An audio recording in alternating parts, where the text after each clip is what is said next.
Kapal na mukha ninyo, ha? Iiputan niyo pa kami, ha? Sa lahat ng pwede niyo pagpwestuhan, sa Quiapo pa!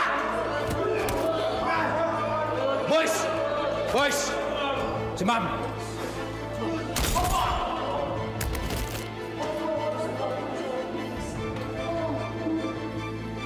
Kung kinilala mo kung kaninong teritoryo to, eh di sana buhay ka pa. Lagay sa gitna! Lagay sa gitna! Inisin yung maigi ang mga kalat sa teritoryo natin. Sige.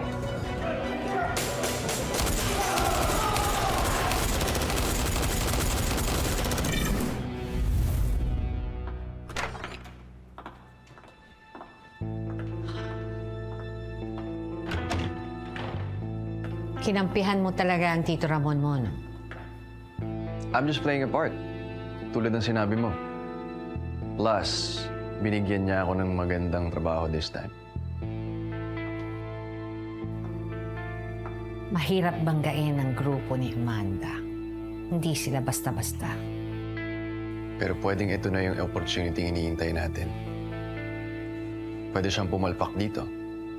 Pero kailangan pa rin nating maghanda, Greg.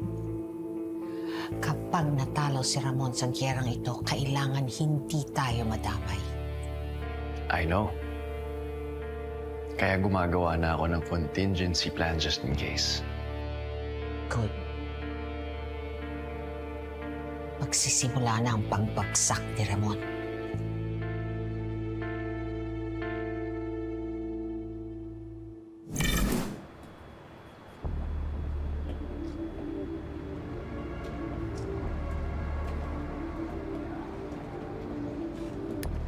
Sakayin nyo ang lahat ng mga bangkay sa truck.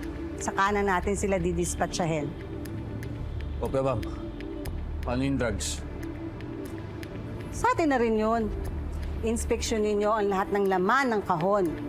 Sa atin na rin yun. Bilisan nyo. Alam niyo na gagawin niyo. Nandun yung si ma'am, di ba? Gusto niyo?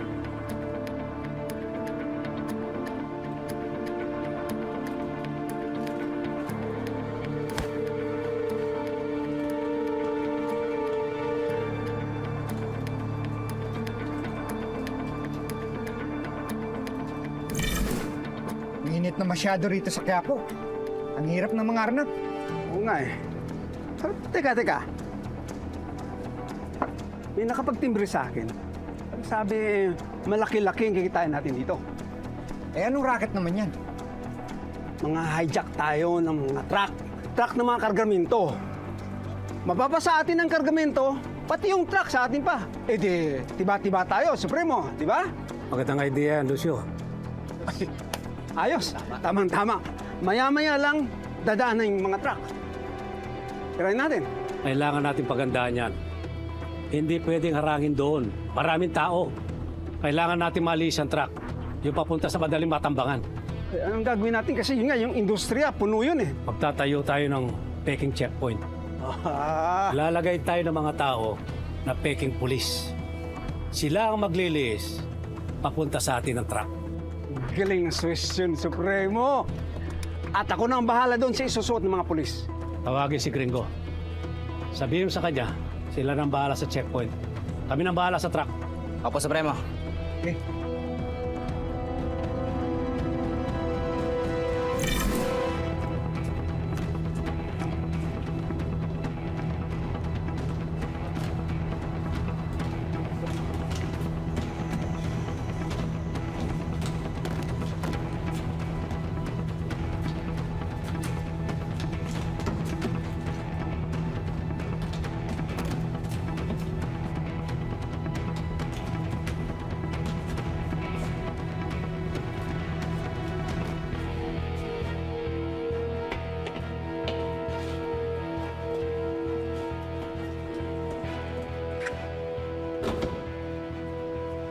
Tayo na.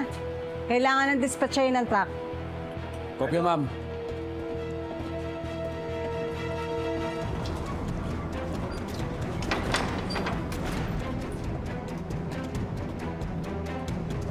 Atras! Bilis! Atras! Bilis!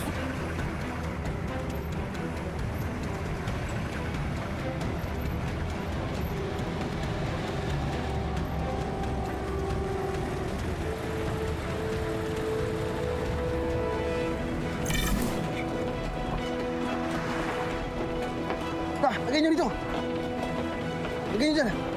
Hindi po, diretso po. Yan, lagay nyo dyan. Sarado po, kaliwa lang po. Ikot na lang po kayo.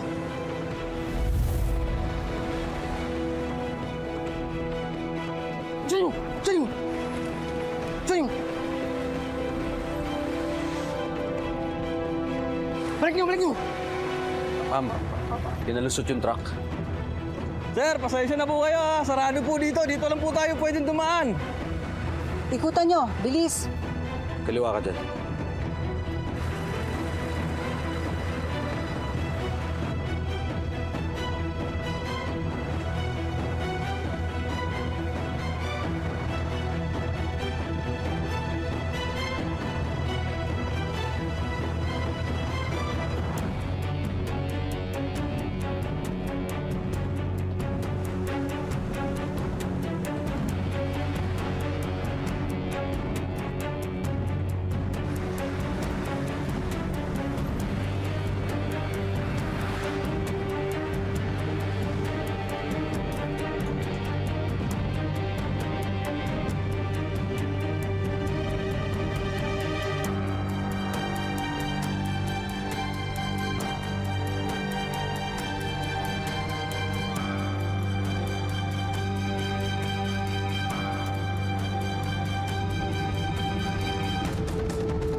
Dito lang kayo. Yes, ma'am.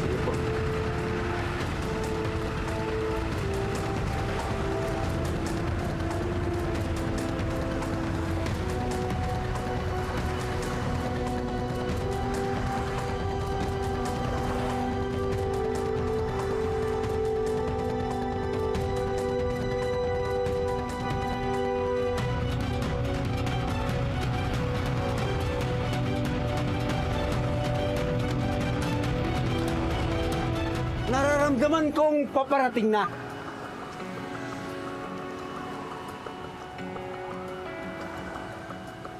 Eh, yan na yata eh. Ayan na. ba? Yan na. Yan na. Yan na. Dor, Na. Sakto. Sakto. Yan na ba yun? No.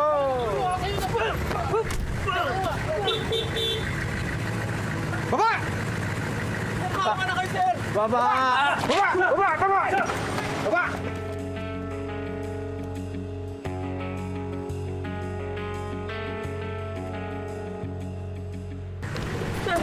Cellphone ka? Wala ko yan.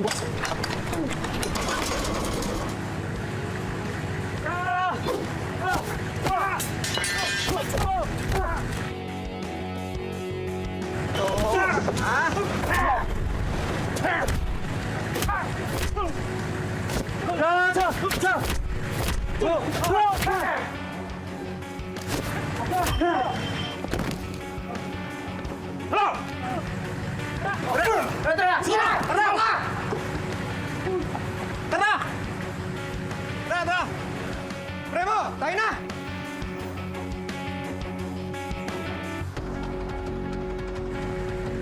Amanda?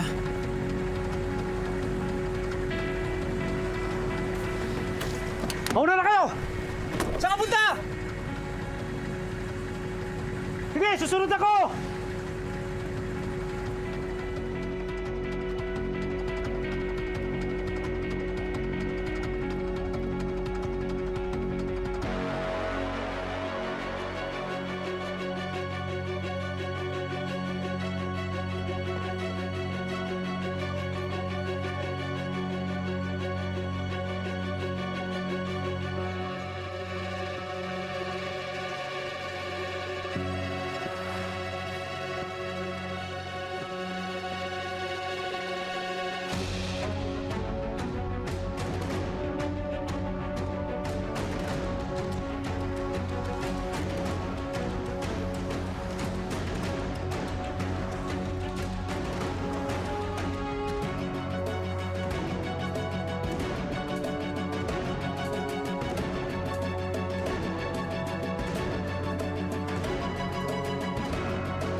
Makikisabay po. Sige.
Ikaw ba talaga yan, Amanda?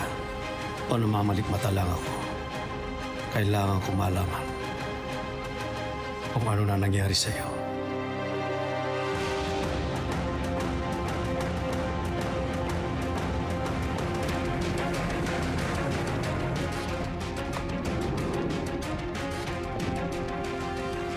Ma'am, tumawag si Sir, hinahanap kayo. Bumalik na tayo sa bahay.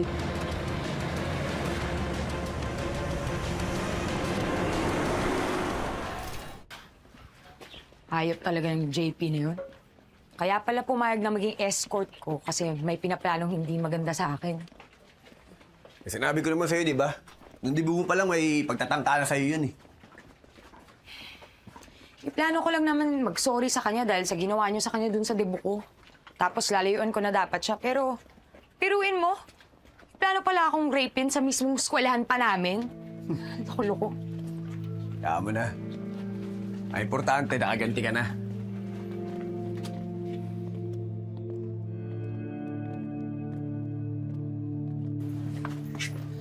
Ang malas naman natin. Kung kailan pa ganado ang lahat, tsaka pa naghigpit dito sa Quiapo. Magpahinga na kaya muna tayo. Palipasin na lang natin itong init ng panahon. Ano? Ang ganda-ganda ng panahon, no? Sayang naman yung araw. Ngunit tayo kikilos.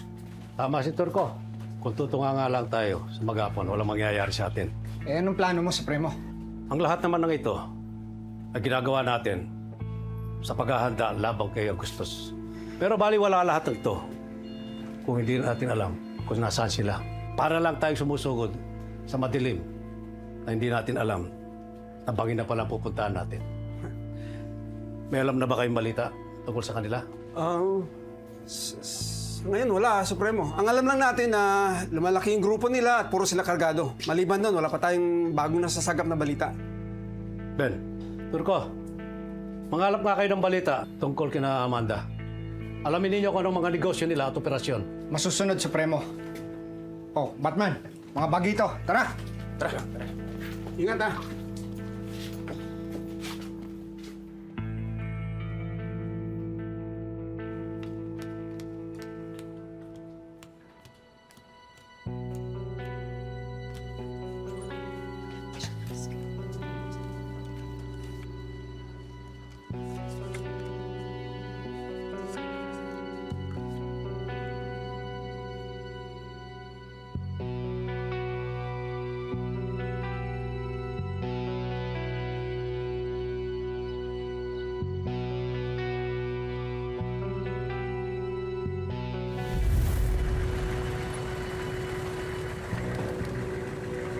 Magandang araw po, ma'am.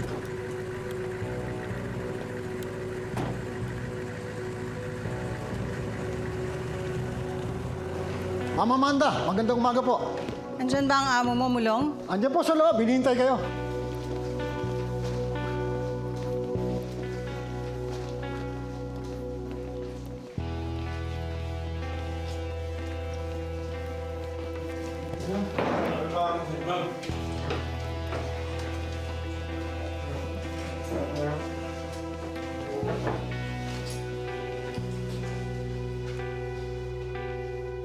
Saan ka nagpunta?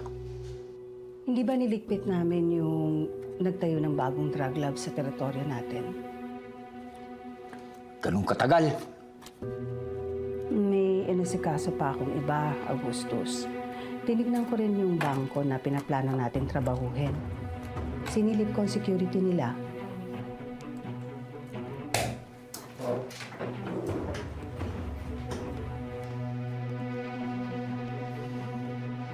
Ito ba yan? May iwan lang po ako sa kotse, sir. Ito ba sinasabi niya? Yes, sir. Mahigpit ang security ng bangko. Mahihirapan tayong kumilos.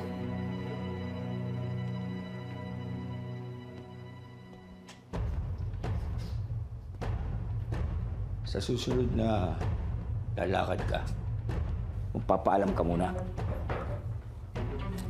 Ginagawa mo akong tanga. Huwag ka mag-alala. Sa susunod, sasabihin ko.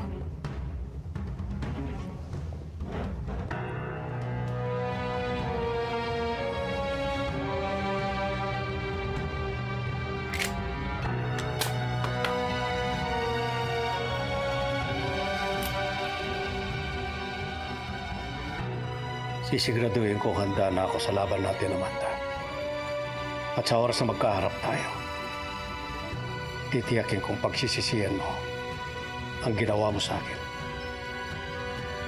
Supremo, nandito na sila Torco at Bel. Sige, sunod ako.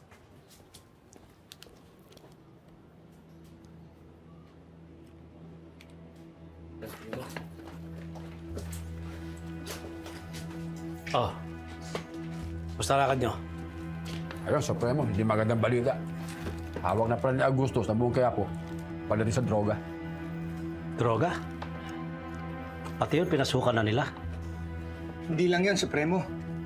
Pati kidnapping at pang-hold up sa bangko, hawak na rin nila.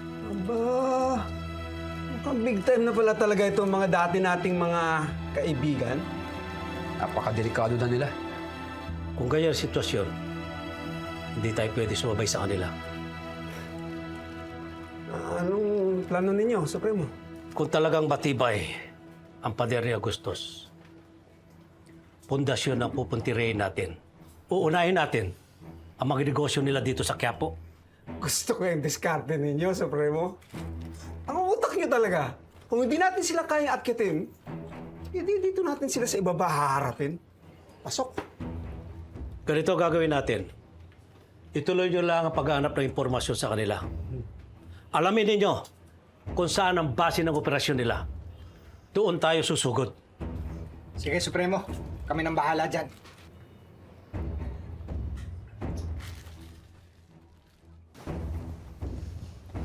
Victor, iligpit mo yung baril ko sa kotseng naiwan. Sige po, ma'am. Ma'am Amanda, paano kung nalaman ni Sir Augustus na hindi tayo pumunta ng bangko? May sarili kang lakad. Sagot kita, Eric. Basta isara mo ang bibig mo. I promise, ma'am.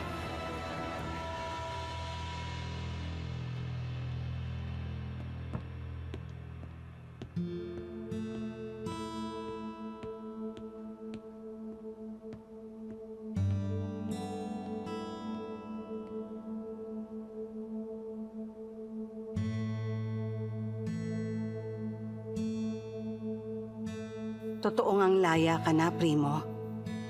Ang tagal kong inabangan ang paglaya mo. 20 taon.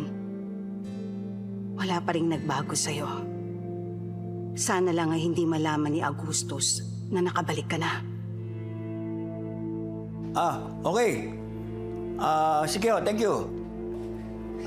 Maraming salamat sa magandang balita ninyo. Paki-update na lang ako. Opo. Sino kausap mo? Mukhang good news yan, Chief Police ng NLEA. At binalita sa akin na magkakaroon ng balasahan ng mga opisyales. At ako ang napipisil nila para maging regional director ng buong Metro Manila. Talaga? Matagal mo nang tinatarget na maging regional director ng NLEA NCR. Mukhang ito na ang panahon. Ramdam ko. Positibo ako. Naniniwala akong mapapasa akin yun. Siya nga pala, Amanda. Yung plano mo loobin ng bangko sa Quiapo, huwag mo muna ituloy. Pero matagal na natin pinaplano yon. Amanda, hindi mo ba naiisip pag tinuloy niyo yun? Magugulo. Masasabit yung promotion ko. Di ba? Nakuha mo? Pero, paano yung kay Mr. D? Sa bagay na yan, si Mr. D, pwede unahin nyo na yun. Total naman hindi mo magsusumbong sa pulis yun. Teka muna, yung bang sa Red Phoenix, ano na? Oo. Sinigurado ko na hindi sila konektado kay Mr. D. Wala tayong sabit doon. Hindi mabuti.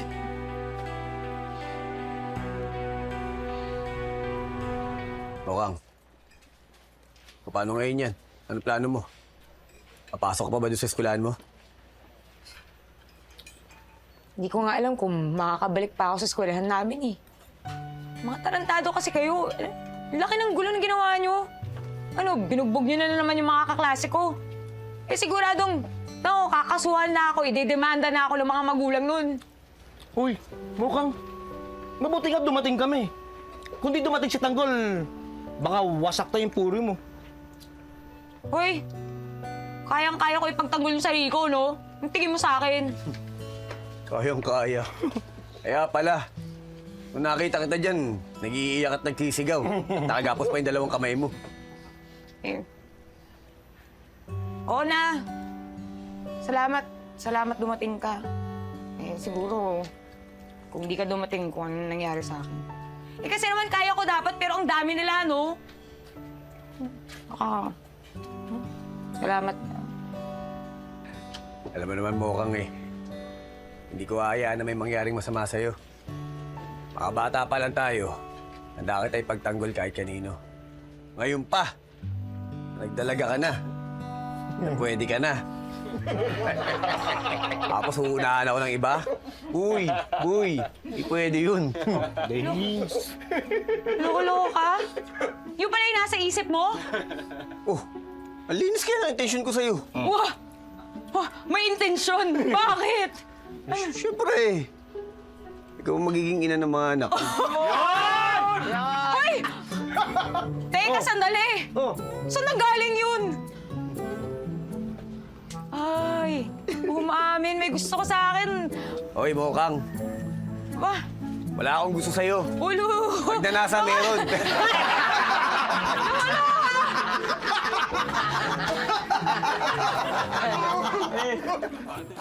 Sino mang nangangailangan sa manggaling tutulungan, tawagin lamang ang ating tagapagtanggol. Laban sa mga ganit at sinungaling umanda pagkat nandito na ang ating tagapagtanggol. Sino mang nangangailangan sa manggaling tutulungan.